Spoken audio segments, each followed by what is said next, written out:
Opposition ने वजीर आजम की जानिब से ऐलान करदा रिलीफ पैकेज को मुस्तरद करते हुए मुतालबा किया है कि अवाम को रिलीफ पैकेज की नहीं बल्कि ज़रूरी अशिया खुरनोश की कीमतों में कमी की ज़रूरत है। कौमी असम्बली और सैनेट में अपोजिशन ने पेट्रोलियम मसनूआत की कीमतों में इजाफे के खिलाफ शदीद एहतजाज किया और अपोजिशन ने शोर शराबा और नारेबाजी भी की और अरकान जो हैं वो ऐवान से वॉकआउट भी कर गए। जबकि दूसरी जानिब chairman peoples party Bilawal Zardari को अपोजिशन लीडर शहबाज शरीफ ने फ़ोन किया। दोनों रहनुमाओं के दरमियान मुल्क की जो सियासी इस टाइम पे सूरत हाल है उस पर तबादला ख्याल किया गया और मुल्क में ख़ास तौर पर जो बदतरीन महंगाई के बाद अवामी मसाइल के हवाले से काफ़ी ज़्यादा डिटेल में बातचीत की गई। जबकि पार्लियामान में अपोजिशन की मुश्तरका हिकमत अमली के हवाले से भी बात हुई है। इस पूरी सिचुएशन पे बात करने के लिए मेरे साथ मौजूद सीनियर रहनुमा senator Muslim League Nawaz, lieutenant general retired Abdul Qayyum साहब, बहुत शुक्रिया जनरल साहब ज्वाइन करने के लिए, वक्त देने के लिए। आप लोग पेट्रोलियम मसनूआत की कीमतों में इजाफे के खिलाफ ये जो एहतजाज कर रहे हैं, लेकिन वज़ीर आज़म साहब ये कहते हैं कि खित्ते में जो पेट्रोलियम मसनूआत की सबसे कम कीमत है वो जनरल साहब कहते हैं हमारे मुल्क पाकिस्तान में है, जबकि भारत में जो पेट्रोल है वो 250 रुपये लीटर है। क्या कहेंगे आप? देखिए, ये बड़ी अनफॉर्चुनेट बात है कि प्राइम मिनिस्टर के कान में जो एडवाइज़र जो कुछ डालते हैं वो आके खुद कह देते हैं, जो कि उनको ग्रास रूट के मसाइल का पता नहीं है और ना ऑब्वियसली इकोनॉमी का पता है, because he is not an economist. देखें, बात ये होती है कि आपकी लोगों की बाइंग पावर पे सारी चीज़ डिपेंड करती है। अगर इंडिया के अंदर वो महंगा है तो उनकी तनख्वाहें भी उस लिहाज से पर कैपिटा इनकम इंडिया की जो है वो $2100 है, वेयर एज आपकी $1200 है। अभी ये कौन समझाएगा कि प्राइम मिनिस्टर को कि ये लोग आपको लॉलीपॉप देते हैं और बिठा देते हैं। आप देखें कि जीडीपी उनकी देखें क्या है, आपकी इन्फ्लेशन जो है वो पाकिस्तान के अंदर अभी डबल फिगर में चली गई है और बांग्लादेश है, इंडिया है, श्रीलंका है, उनकी ये 4-5 और इस के उस पे है। तो इसलिए आई थिंक के मतलब इट्स मेकिंग अ फन। बात ये होती है कि एक ऑर्डिनरी बंदा, हम जैसा जो इकोनॉमिस्ट नहीं भी है, वो नॉर्मल कॉमन सेंस से आप देख सकते हैं कि आप जो मर्जी है मैक्रो इकोनॉमिक्स और माइक्रो इकोनॉमिक्स और जो मर्जी है कहते रहे, at the end of the day आप अगर पेट्रोल की कीमत बढ़ा रहे हैं, आप अगर गैस आपने वक्त से LNG नहीं किया, आपने लोगों के लिए ना रोजगार, देखिए ये जो ओवरनाइट इन्फ्लेशन पे कंट्रोल नहीं होता। गवर्नमेंट की पॉलिसी जो होती है अकॉर्डिंग टू देयर मैनिफेस्टो, और over a period of time आप इस्लाहात करते हैं, ग्रोथ रिलेटेड आपकी जो रसद है वो ज्यादा हो तलब से, तो कीमतें कंट्रोल में आती हैं। अभी वक्ती तौर पे तो आप यही कर सकते हैं कि प्राइस कंट्रोल को इफेक्टिव करें और ये जो फ्री फ्लोट है आपका जो फॉरेन रुपी की वैल्यू गिर रही है उसको कंट्रोल करें और ये जो ये मुआवजा मत करें कि फलां कंट्री उनकी पर कैपिटा इनकम को कंपेयर करें। आप यू आर नोवेयर और अभी लोगों की बर्दाश्त से बाहर कीजिए। अच्छा जनरल साहब, ये महंगाई का जवाब देते हुए प्राइम मिनिस्टर साहब ने ये भी कहा था, आपने यकीनी तौर पर सुना होगा, वो कहते हैं कि महंगाई का जो मसला है पूरी दुनिया में है और 100 साल में दुनिया में इतना बड़ा बहरान नहीं आया जो कोरोना की सूरत में आया। अच्छा, अगर इस वक्त आपकी हुकूमत होती तो इस कोरोना वबा के बाद पैदा होने वाले बहरान में आपकी हुकूमत क्या करती?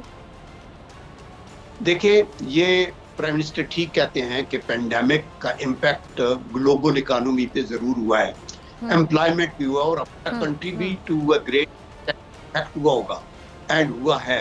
लेकिन ये कोरोना तो आया है 2020 की स्टोरी है, 2019 के दिसंबर से शुरू हुआ है। उससे पहले देखिए पूरे 2018 2019 का गुजरा है, ऑलरेडी ये डिक्लाइन पे जा रहे थे और सब कुछ नीचे था और कोरोना में भी अल्लाह का ये करम, 1 साल लगा लें वो भी कोरोना से पहले जो उनकी हुकूमत रही। लेकिन जनरल साहब उसका तो वो लोग वाज़े मौक़िफ़ ये देते हैं ना कि जी पिछली जो हुकूमतें आईं, अब जिस तरह उन्होंने यहाँ तक कह दिया इस बार खिताब में कि जो पीछे मुल्क को लूट कर गए हैं, 2 बड़े ख़ानदान की तरफ उन्होंने इशारा किया, अगर वो लूटी हुई दौलत वापस ले आएंगे तो चीज़ों की कीमतें आधी कर देंगे। वो कहते रहे कि वो अभी भी PTI की हुकूमत का ये मौक़िफ़ है जो आप लोग भी सुनते होंगे कि पिछली हुकूमतों ने इतने कर्जे लिए, मईशत इनको मिली ही ऐसे, तो पहले साल की तो वो वजाहत मेरे ख्याल से उस तरह देते ही नहीं है ना। वो कहते हैं हमें मईशत इस हालत में मिली कि पहला और दूसरा साल तो हमें सुधारने में ही लगा। हाँ, लेकिन अब 3 साल के बाद ये जो कहा जाता है वो मेरे ख्याल से जस्टिफाइड नहीं। 3 साल के बाद सिटिंग गवर्नमेंट ही आंसरेबल है। देखिए डॉक्टर साहब, अकल की बात ये है कि हुकूमत में आने से पहले जी। ही जब मैनिफेस्टो बनाया, आप कह रहे थे हम ये कर देंगे, 200 अरब डॉलर लेके आएंगे, हम ये करेंगे, because that indicates now after ये जो टेक ओवर के बाद जो इनकी परफॉर्मेंस है कि दे डिडंट हैव ए बिल्कुल फॉगियस्ट आइडिया कि मुल्क कैसे चलता है। और फिर आप जब आगे हैं, देखिए 5.8% आपकी जीडीपी थी, आपकी जो इन्फ्लेशन थी वो फूड आइटम की 2% थी और नॉर्मल 4% थी, आपकी पर कैपिटा इनकम जो थी वो तकरीबन 1400 के करीब थी, आपकी size of the economy 315 billion dollars था, जो अभी कॉन्ट्रैक्ट होके तो आपका 270 या 265 के ऊपर है। तो आप देखें 3 साल, आप पहले कंट्री जो अच्छे हाकम होते हैं, जो तैयारी करके आते हैं टीम के साथ, वो 100 दिनों में कुछ रिजल्ट दिखाते हैं, या फिर 3 महीने के बाद फिर वो 6 महीने, फिर साल, 3 साल 3.5 साल गुजर गया। अभी तो आपका इलेक्शन ये अगला आने वाला है, टर्म खत्म हो रही है, अभी आपका रोना वही है कि पिछले ये कर गए थे, कर्जा भी आपने ज्यादा लिया। आप सिर्फ सर्कुलर डेट देखें कि इनको 1.1 ट्रिलियन का मिला, 1100 बिलियन, अभी वो 2.4 ट्रिलियन है।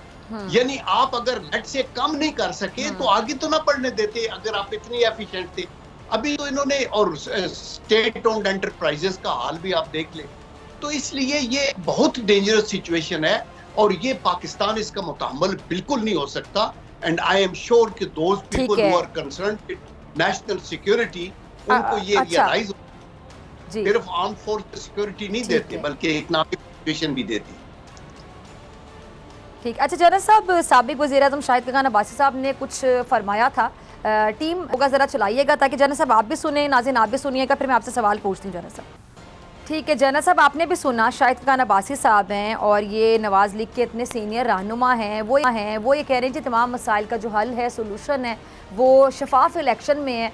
आप अवाम को ज़रा आसान अल्फाज में ज़रा समझा दें जनरल साहब कि ये जो साफ शफाफ इलेक्शन होंगे, ये कैसे, जो नए शफाफ इलेक्शन है, महंगाई को कैसे ख़त्म कर देंगे, पेट्रोल को कैसे सस्ता कर देंगे, कैसे होगा ये सब? देखिए, शफाफ इलेक्शन जो हैं वो जेन्युइनली एक पॉपुलर गवर्नमेंट को लेके आएंगे और पब्लिक की इंटेलिजेंस को आप इंसल्ट नहीं कर सकते। उनको पता है, उन्होंने पहले भी मुस्लिम लीग नून का इंतखाब किया था, आज भी ये सबसे बड़ी जमात है और उनका कॉन्फिडेंस है कि इस जमात के पास बेहतरीन टीम है। एक इकोनॉमी के लिए भी इसहाक डार साहब की क़यादत में उन्होंने पूरी सिचुएशन को, फॉरेन करेंसी को भी कंट्रोल में रखा, अपने रुपये की वैल्यू को भी और जीडीपी को भी बढ़ाया, सर्कुलर डेट को भी अपने तौर पे जो शुरू में 500 मिला था वो खत्म किया। तो ये मकसद ये है कि आपके पास एक टीम हो तो लोगों का कॉन्फिडेंस होता है, शफाफ इलेक्शन हो तो पॉपुलर गवर्नमेंट आएगी, पॉपुलर गवर्नमेंट आएगी तो वो पॉपुलर डिसीजंस लेगी। जो इंस्टॉल्ड गवर्नमेंट होगी उसको लोगों का परवाह नहीं होती, वो ये कह रहे हैं कि जी अभी पेट्रोल की कीमत ही बढ़ जाएगी। ऑनेस्टली मैं आपको बताऊं कि मेरे जैसा आदमी जो कि फौज में भी 40 साल सर्विस की, मैं as a 3 star general retire हुआ, बखुदा बहुत सी चीजें आप अफोर्ड नहीं कर सकते। अब जब देखते हैं तो अलार्मिंगली इवन मेडिसिन की प्राइसेस जो है, जो हम लोग लेते हैं, आप पेट्रोल गाड़ी में जो डलवाएं, जो पहले 3000 रुपए डलता था, अभी वो 6-7 हजार के ऊपर वो चला गया। गैस के बिल नहीं दे सकते, बिजली के बिल के मसाइल हैं, तो बेचारे क्या करें, खुशियां करें, किधर जाएं? तो आई थिंक ये हुकूमत को और सबको सर जोड़ के बैठना चाहिए। ये एक ह्यूमैनिटेरियन मसला बनता जा रहा है, ये कोई इंसानी हमदर्दी का मसला भी बन गया है। लोग इस तरह जी नहीं सकते। This is the last straw on the back of the camel which broken its back, I tell you, and therefore I think कतई नजर हमें ऊपर उठ के ये देखना होगा कि लोगों की मुश्किलात का हल हम कैसे निकालें। ठीक है, अच्छा जनरल साहब, शहबाज शरीफ साहब ने बिलावल जरदारी से रब्ता किया है, तो क्या जो पीपल्स पार्टी के साथ मिलकर हम ये कह सकते हैं कि एक बार फिर से जो पीडीएम है वो लॉन्ग मार्च या फिर तहरीके अदम एतमाद का कोई इरादा रखती है, प्लान बना सकती है? और क्या नून लीग को पीपल्स पार्टी पे ट्रस्ट है, एतबार है कि वो हुकूमत के खिलाफ एहतजाज में साथ देगी? देखिए, बात यह है कि जो अपोजिशन होती है ना, ये इलेक्टेड लोग हैं, इनके कंधों रिस्पॉन्सिबिलिटी है और पब्लिक की एक्सपेक्टेशंस है।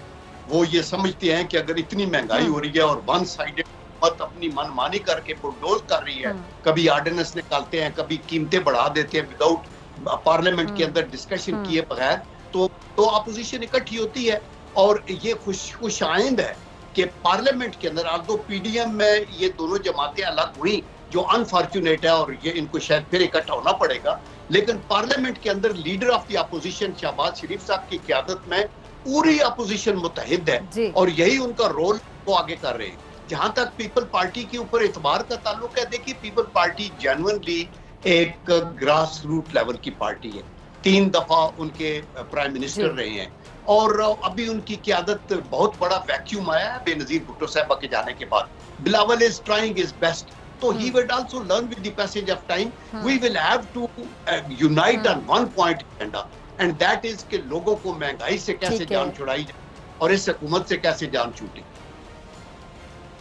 ठीक है, अच्छा लास्ट में मैं जानना चाहूँगी, जैसे मेरे पास आखिरी 1 से 1.5 मिनट है, आप लास्ट कमेंट में जो देना चाहें वो दे सकते हैं, 2 मिनट है तकरीबन। ये जो हुकूमती वज़रा अक्सर कहते हैं कि जी पीडीएम और पीपल्स पार्टी के पास मईशत की बेहतरी के लिए कोई तजावीज़ नहीं है और आप लोग यानी अपोजिशन वाले सिर्फ और सिर्फ तनकीद बराए तनकीद कर रहे हैं, बल्कि साफ अल्फाज में, चले मैं इन अल्फाज में बोलूँगी, उनके कहने का मतलब ये होता है कि सब अपने अपने मुफाद के लिए अपना अपना उल्लू सीधा करने के लिए निकले हुए, अवाम ऐसे किसी को हमदर्दी नहीं। देखिए अगर अपना अपना उल्लू सीधा करने वाली बात हो ना, तो पब्लिक उन अपोजिशन के लोगों को जूते मारेगी कि आपने हमारा एतमाद लिया और कुछ नहीं किया। हमें क्या करना चाहिए? जब हम हुकूमत में आए तो पहले सोच के टीम्स हैं। इन्होंने 3 सालों में 4 फाइनेंस मिनिस्टर बदले, वो तो अपोजिशन रोकेगी ना, एक ही दफा एक टीम लगाएगी। जो इन्होंने को 5-6 जो FBR के चेयरमैन हैं वो भी हुकूमत रोकेगी। ये पंजाब में और सूबों में चीफ मिनिस्टर पोटेंट किस्म के डायनामिक शहबाज शरीफ जैसे लोग जो हैं, ऐसे इस कैटेगरी के लोग लगाएंगे जो गो गेटर हैं, जो डिलीवर करने वाले हैं। तो आप देखिए, आप आईजीज ऐसे चेंज नहीं करेंगे at the drop of the hat. दूसरे जब टीमें आप तोड़ देते हैं तो वो आपका सिलसिला खत्म हो जाता है। तो आई थिंक कि ये जो ब्लंडर करते रहे हैं ना, आप देखें इंटरेस्ट रेट 13% से ऊपर ले गए, आपने फ्री फ्लोट करेंसी को कर दिया जो चाइना ने भी नहीं किया होगा। आपको ये चीजें मैनेज करनी है ना, और ये कोई भी जो हुकूमत आएगी, आई am sure Muslim League Nawaz की जब हुकूमत आएगी, हमारे पास बेहतरीन टीम है और ये ओवरनाइट तो मसला हल नहीं होगा, लेकिन स्लाइड बैक रुकेगी इंशाल्लाह, और with the cooperation of the public हम उनको रिलीफ देंगे और फिर हम उसको आगे चलाएंगे। Right people at the right job. आपको मर्दम शनास होना जरूरी है। ये नहीं कि लगाया तो फिर चेंज कर दिया चूंकि वो नो गुड था। भाई नो गुड था तो लगाया आपने है ना, तो that means you are also no good because you don't know who is good and who is bad. तो these are the things which have to be kept in mind. I am sure कि जो हुकूमत अगर मुस्लिम league नून की आए तो it will deliver.